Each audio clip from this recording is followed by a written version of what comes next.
16-year-old Lady Eleanor Calstone lay on her bed, drifting into sleep. It had been a gruelling 2 days and nights as she struggled with every ounce of her being to give birth to the much-desired Calstone heir. Her face was pale with exhaustion, her hair matted, and her eyes glistened whenever she was roused to open them. Midwife Lucy Smith had been a little intimidated by the bed when she first arrived.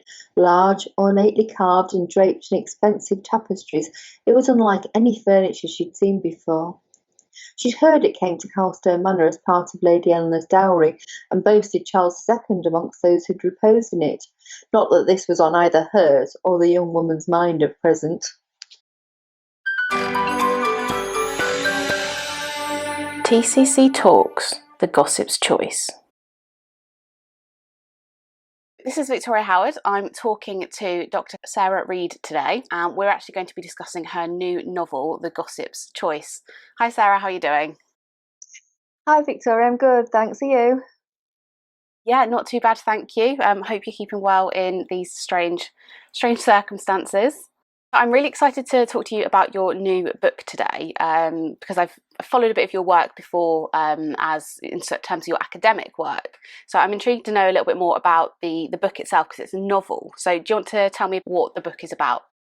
Yeah, so the novel's called The Gossip's Choice, and it's taken really from my academic research. So for my day job, I research the cultural representations of childbirth, of midwifery practices, of women's reproductive health and health in general. And there were so many characters and stories that I came across in the course of that it seemed to me that there was a story waiting to be told. The Gossip's Choice follows respected country midwife Lucy Smith and her life and work in the year of the Great Plague. But as the year draws to a close, trouble brews when Lucy is accused of serious negligence. So the midwife in my book, who's a central character called Lucy Smith, isn't a real midwife, isn't a historical figure. Okay. She's an amalgam of several historical figures, right, rather than sort of picking one and trying to bring her to life. Mm-hmm. So I could mix and match the best bits I'd found along the way of all of them, really. Oh, that's a good idea, because one person probably there's so many different bits of other people's lives that you could squish in then, isn't there? Absolutely, yeah, and I didn't want to also do a disservice really to a historical figure by, giving them thoughts and feelings they'd never had and things like that. So it was just easier to start with a blank sheet and somebody I'd made up, I thought. Oh no, that makes a lot of sense. I like that idea. So it's set in 1665, is that correct? It's set in 1665, which most people will know as the Great Plague year, the year before the Fire of London. And it's in a town that's a couple of days' ride away from London, so there are connections to the capital. Mm-hmm. People travel back and to. And the plague is raging all the time throughout the novel. Lucy's son, Simon, works in London as a master printer. Okay. And when it comes to June, the theatres have closed. He's a big theatre lover. So he thinks, well, there's not much happening now. They close the print house and he goes back to the countryside to his parents for the rest of summer. And then there's all the tensions that you have there with an adult son, coming home. People will recognise now, I'm sure. And, he ends up staying in the local inn rather than in their house because he doesn't get on with his dad and this type of thing. So there's so much that's historical, but yet actually it's got so many parallels for today and the way we're going on. It's episodic in structure. So, if you watch BBC's Call the Midwife, you get a birth storyline in every episode. Well, every chapter, every couple of chapters, you'll get a birth that Lucy attends and the different ways of helping women in their delivery, the different medicines, the different ways that she would assist a woman come to life in different scenarios. And all of those cases, even as bizarre as they might seem, are from true accounts from a woman called Sarah Stone, who wrote and published a midwifery guide in 1737. Uh-huh. And she lived and worked around the Bristol area, and then she moved to London and she published 40 or so case histories. Okay. They're very, very brief. So you get about 200 words outline of what happened. Okay. And they're always dramatic cases. So you couldn't have her as your main midwife because everything would be a calamity, that she'd be going from one to the other. But they do inspire the stories, that even the ones that seem outlandish to us now, will be based on Sarah Stone's accounts. Oh wow! So I guess you being in the job that you do, sort of the research of the history and the literature, that's really played in a huge part into this novel. Has it made it easier to craft a novel by using real sources, or has that made it more difficult? No, it has made it easier because with, as I say, a typical entry from Sarah Stone's a couple of hundred words, and to turn that into a 3,000 word chapter, obviously it's the best of both worlds. You've got the bare bones of the incident, and then you can build your narrative around it. You need to flesh out the characters. You need to introduce backgrounds, and you need to introduce a lot more detail. And that's where you marry the two sources. So I've got the bare bones from Sarah Stone's account. Then I would go back to other midwifery guides like Jane Sharps from 1671 and look at what cure she would give in that instance, because she goes into a lot more detail about what remedy to mix, and bring them all together. And by the end, you've got a 3,000 word chapter out of the bare bones of a 200 word entry. Oh, wow. Okay. So what inspired this novel then? What made you choose the specific period and the topics of the novel? My starting point was when I did my PhD into cultural representations of menstruation, which somebody had to. No, but it was fascinating, and it turned out all these people's stories that needed to be told, really. And I think ever since then, it's been bubbling away, as you know, a way of actually telling stories to a wider audience, people who wouldn't read non-fiction, whether it's academic work or whether it's more creative non-fiction in terms of things like Maids, Wives, Widows and Maladies and Medicine, which tell stories in a really a really accessible way. But even so, the amount of people who want to read that, as you know, there's a finite number, isn't there? Whereas the number of people who are interested in a historical fiction is much greater, and it seemed to be a great opportunity for me to do something I wanted to do, and actually would then share the work with such a broader audience.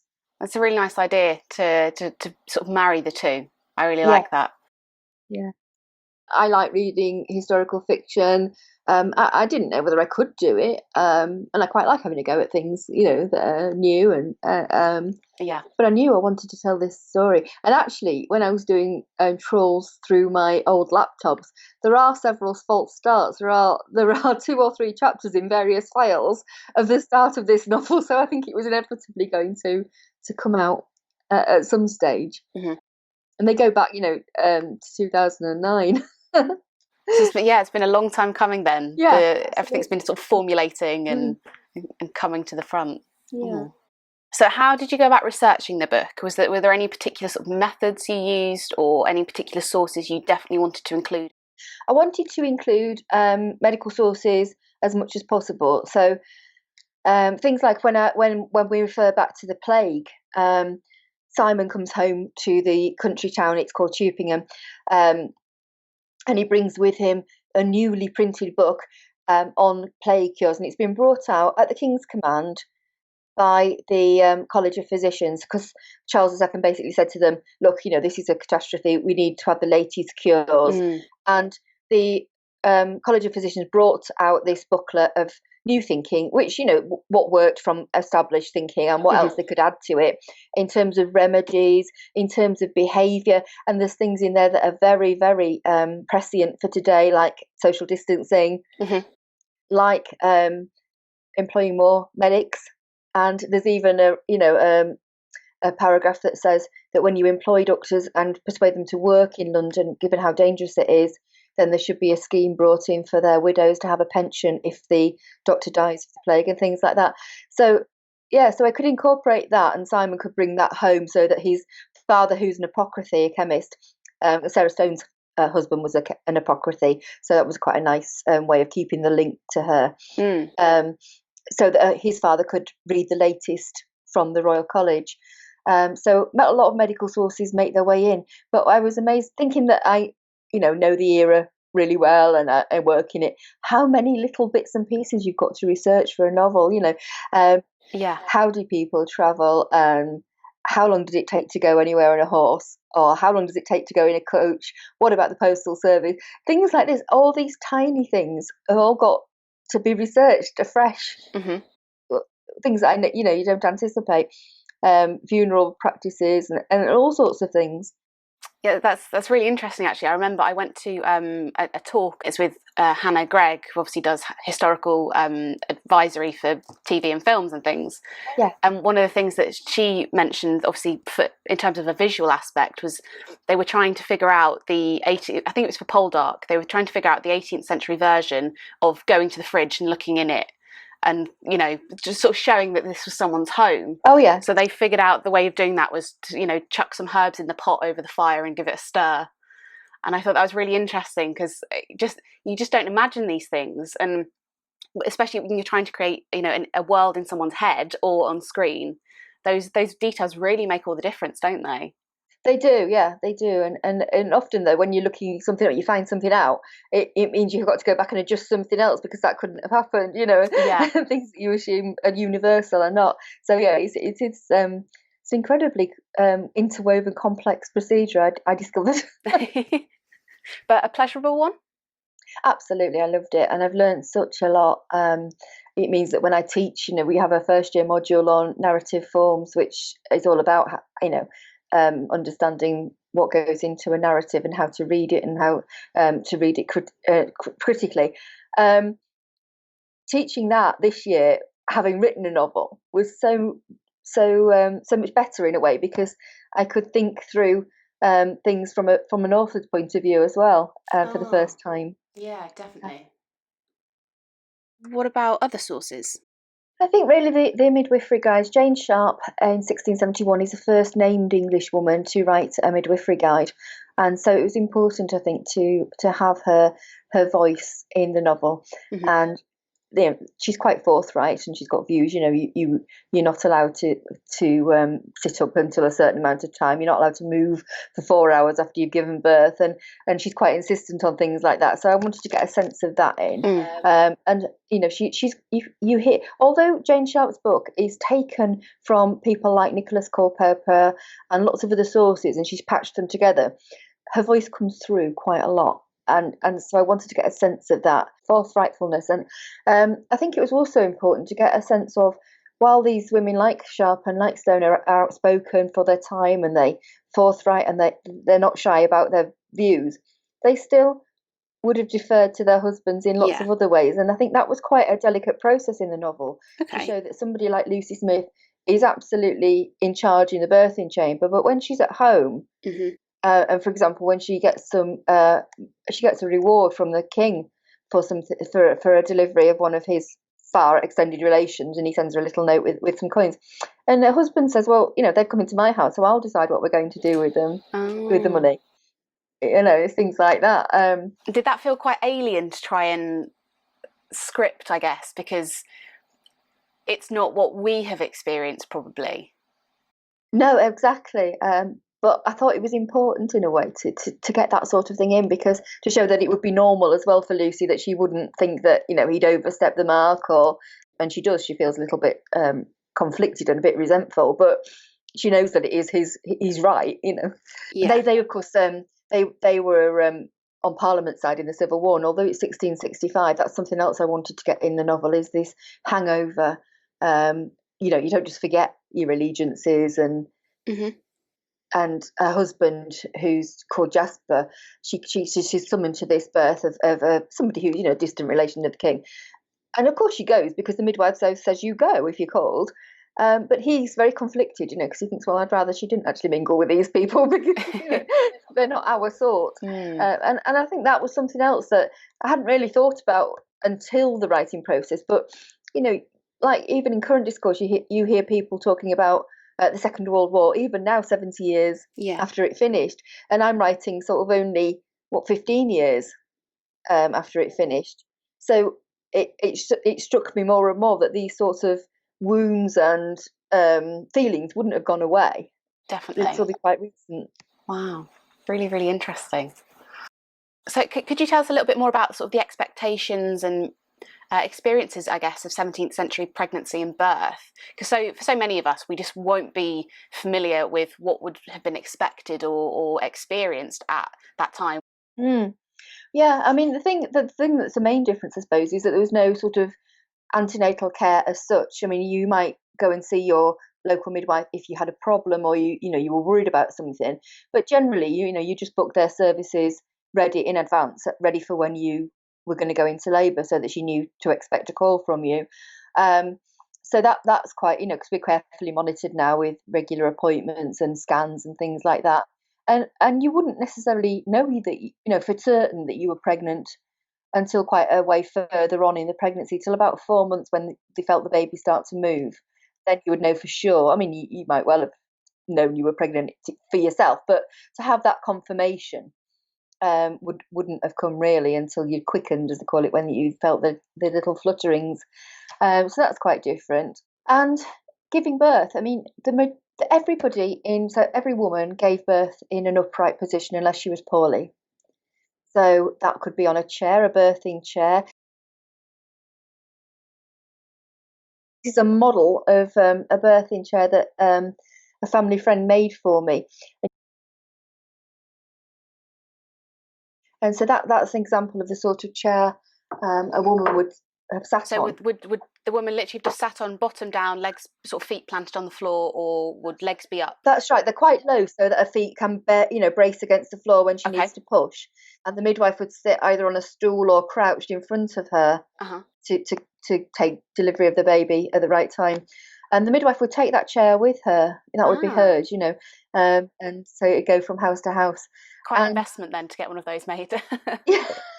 Yeah, but in where you haven't got access to a special chair or a special stool, women gave birth sitting on the edge of their bed quite commonly, and that's where your gossips came in. So the title, The Gossip's Choice, is partly taken from the fact that the gossips are the birth attendants. It's a name for the women who stand and sit with you throughout your labour.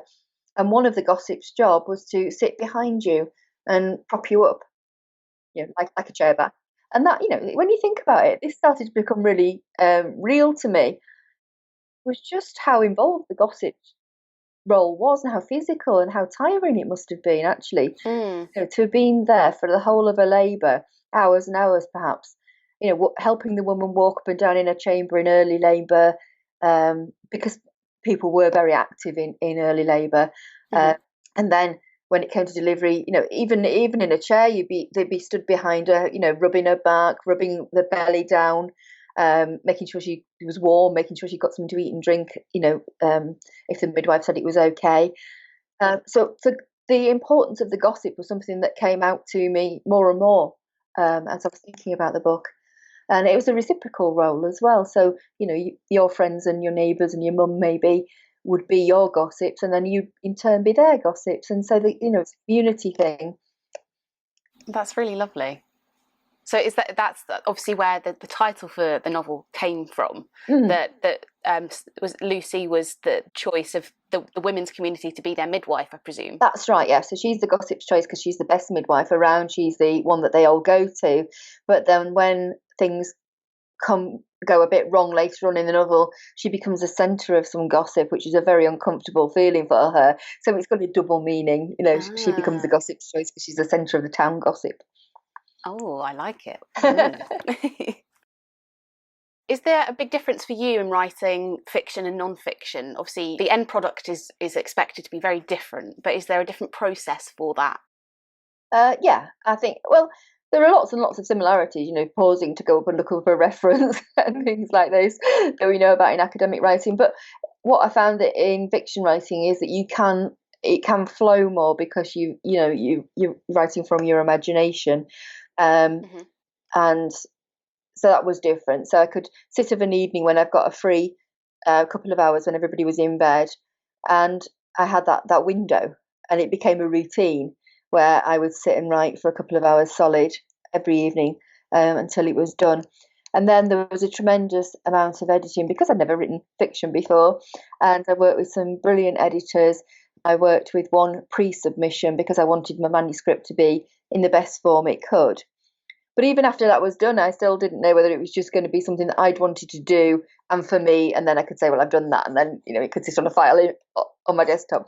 But actually, the woman who edited it and a couple of friends who saw parts of the early bit said, no, you need to publish this. And Yeah. so that gave me the confidence really to go forward.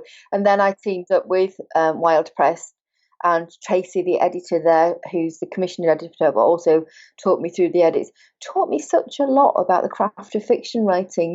When you need to add in some more description, because of course as academics we're used to paring things down and getting to the point and being quite precise with language.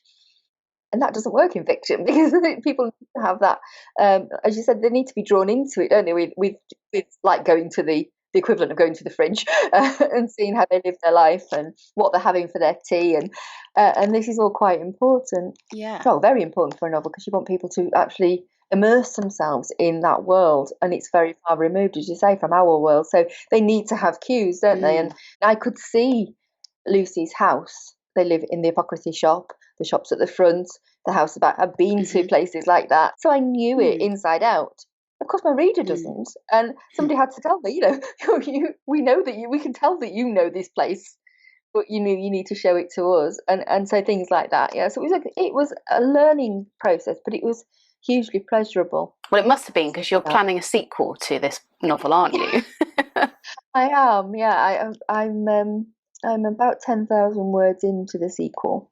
And it does some of the things that this novel was going to do when the story took over, because nobody told me that when you're writing a novel, characters come to life and do things of their own accord that you hadn't planned that they were going to do. So I discovered that as well, that these are actually real people who live in your head and on the page. Oh, I love that. So the novel didn't do the things that I thought at the start it was going to do. So they're planned for the sequel. So really what I had was 2 stories. I hadn't quite realised that. And so the second story is going to be told. And I've moved that on slightly to after the Great Fire. So it starts in autumn 1666, whereas the other one finishes in the January of that year. Okay. So what was the easiest part of writing? You just mentioned that some of the characters, they come to life and they do things, and their story and what they want kind of takes over. What was the easiest part of pulling it all together and making that narrative that worked as a novel? I think for me it was the fact that it was episodic. So with a birth, you can bring people in who might have no further role to play in the novel, because they're there for a birth. But then you have got a whole pool of people who can come out later on if it's useful to have somebody. And also I could go back and put people in earlier. But for me, that the easy part was having this pool of births that I could draw on from Sarah Stone's case notes. And so if there'd been too much storyline and the narrative was taking over, and you have to think that, if you remember, this is the story of a midwife, I think we haven't had a birth for 2 chapters, we need to have one. Dive into Sarah Stone, see what happened there, see if you can pick a birth that works in the scenario you've got to now, and do that. So for me, the birth stories were the easy part and the joyous part to do. And on the flip side then, what was the hardest? What difficulties did you experience in the creation process? She's the supreme authority in a birthing chamber, but she's not in life.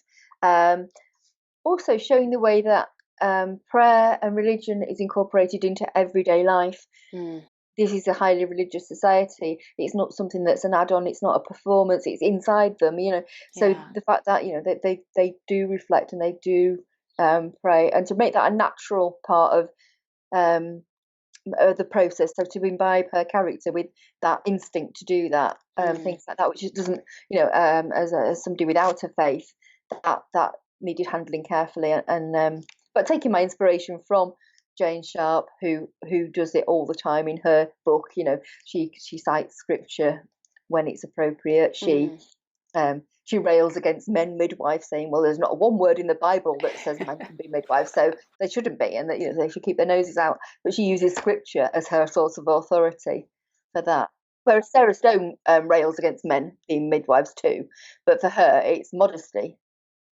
It's not right for men to be taking over in the birthing chamber, because it's not modest. Whereas Sharp's both things apply. She doesn't like men being in the birth chamber for that reason, but primarily it's because there isn't a word about them in the Bible, and so there. And obviously all the scripture informs daily life and dictates how you do things and how you act and everything. So Yeah, yeah, and sort of, the first thing she does on attending a birth, and I don't reproduce this in every birth, obviously, but she would say a prayer. yeah, That was normal, which makes sense when you think about the fact that the religion was part of who she was, and when if she's going to, there are some harrowing births in there as well as all the joyous ones. There's some harrowing ones there, and when she just needs a moment before she's got to do a procedure, naturally she says a little quiet prayer to herself, and it gives her the steel and the resolve to carry on. I guess that will probably speak to a lot of people, knowing how sort of dangerous birth could be for a woman at that time. That you just want to draw on a bit of strength from wherever you get it, and if faith is so important to you, that's naturally going to be where you first go. Yeah, absolutely. But that brings us really to another thing that I wanted to get over in the novel, is the fact that most births were fine. Mm-hmm. Birth could be dangerous, and yes, you would know somebody if one woman in 100 was to die in childbirth. You would know of somebody, wouldn't we? We've all got circles of contacts. Yeah.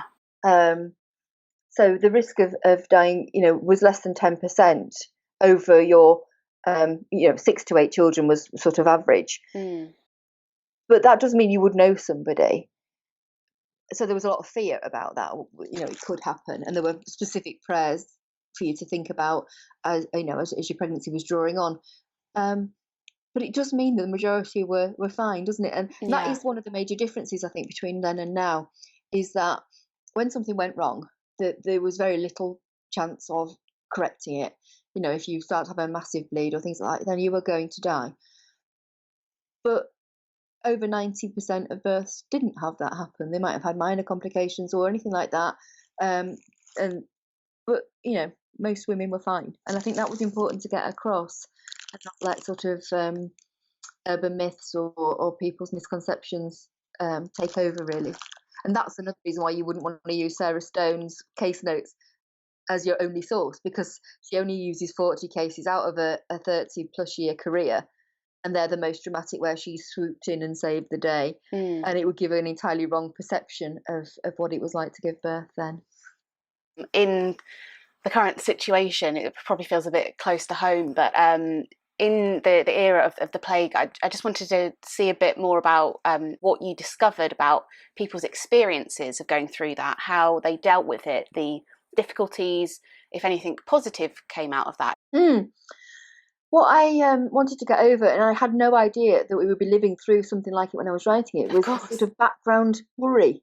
And now I completely get it. That sort of Lucy gets a knot in her stomach quite often when she thinks, will the plague come to Cheapingham? Because it hasn't. And that's the way plague was as well. Some towns would have really high infestation rates, and some it would bypass as it moved around. So, for example, in Loughborough, where I work, they were visited by the plague, several times, and certainly in the Great Plague of 1603, which was the biggest before the 1665 one, they were affected. Yeah, it doesn't seem to have hit there in 1665.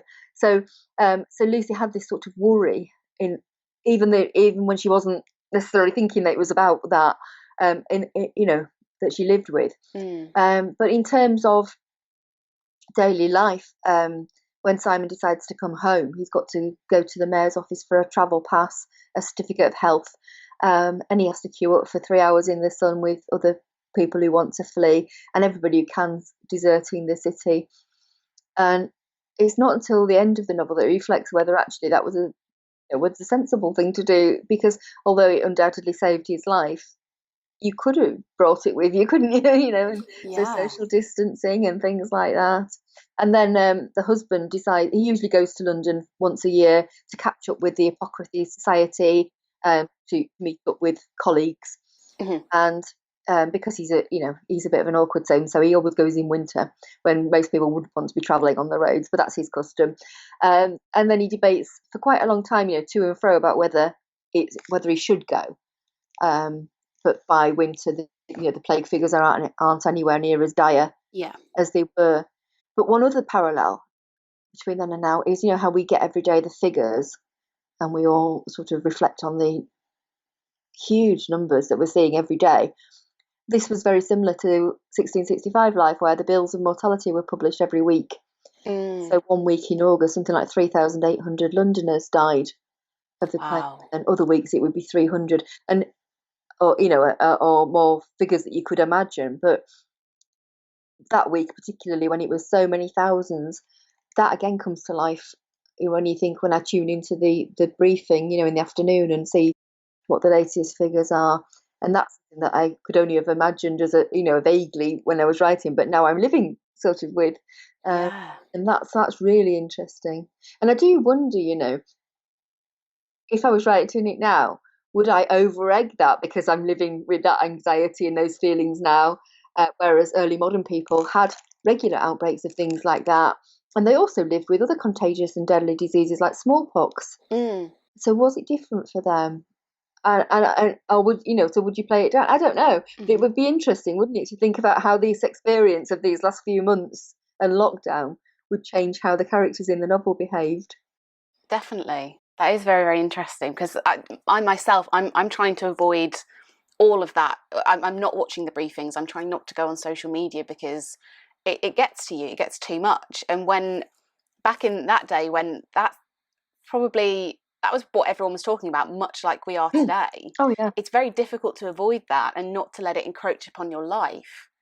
So I wonder how different that would have been if you'd been sort of crafting the piece now. Yeah, I think it might have taken much more centre stage, or been the foreground rather than this sort of background worry that had it at.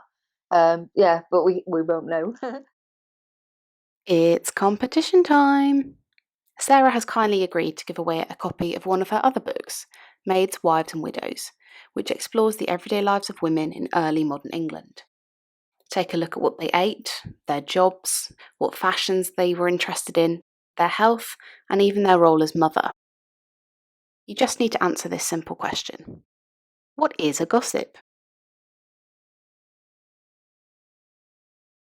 Send your answer to editor@thecrownchronicles.co.uk by 9 p.m. British Summer Time on the 10th of July. Good luck!